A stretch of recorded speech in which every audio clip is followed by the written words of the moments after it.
Hi guys, magluluto ako ngayon ng minodo pero napakasimple siya.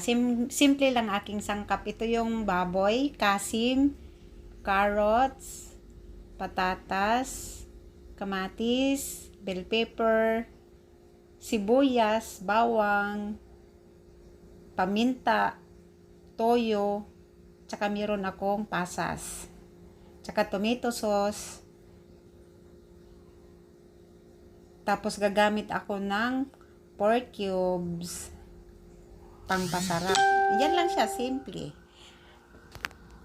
Ngayon magluluto na ako. Ito na yung kawali. Una,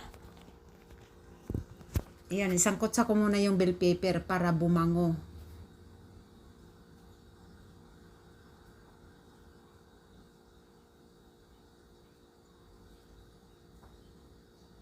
Tapos alisin ko muna siya.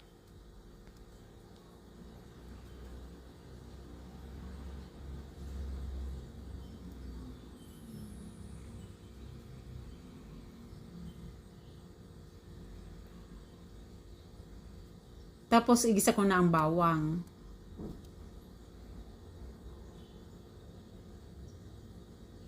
Sunod ko na ang sibuyas. Ayun, nag-brown na kasi gusto ako mag-brown yung sibuyas at bawang. Tapos ilagay ko ng kamatis.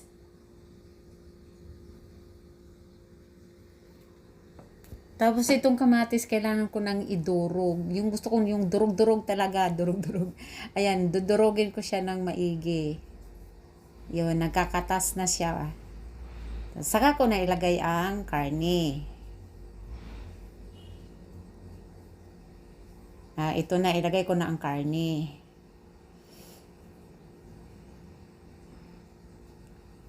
Tapos itong karne, siyempre, isang kutsa ko rin ng maigi para mawala yung lansa.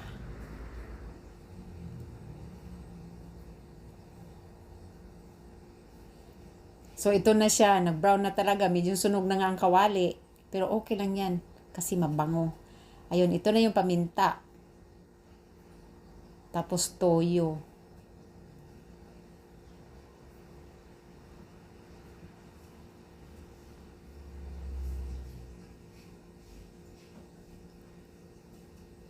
Tapos ilagay ko na ang tomato sauce.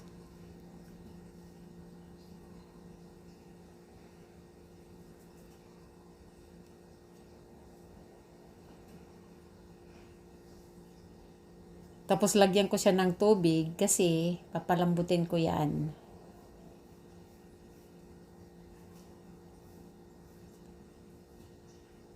Takpan ko muna para madaling maluto. Ito na siya guys, pagkatapos ng siguro mga 1 hour na, ito malambot na yung karne. Yun, maglagay na ako ng pork cubes. Pangkasarap yan. Tapos kunting asin.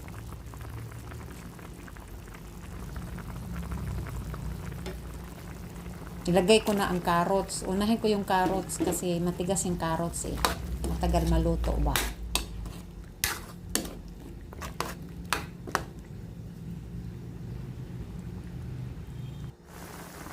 Pagkatapos ng ilang minuto, luto na ang carrots. Isunod ko na ang pasas. At saka yung patatas. Saka ko na ilagay yung bell pepper pag yung malapit na talaga siya yung ihahain. Kung malapit na siya maluto.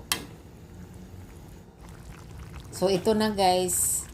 Ayun, ilagay ko na ang bell pepper kasi luto ko na yung lahat. At saka yung timpla nito, masarap na. Ayun, okay na to siya guys. Napaka-simple siya pero masarap. Pwede pang handaan sa mga gusto mong ihanda.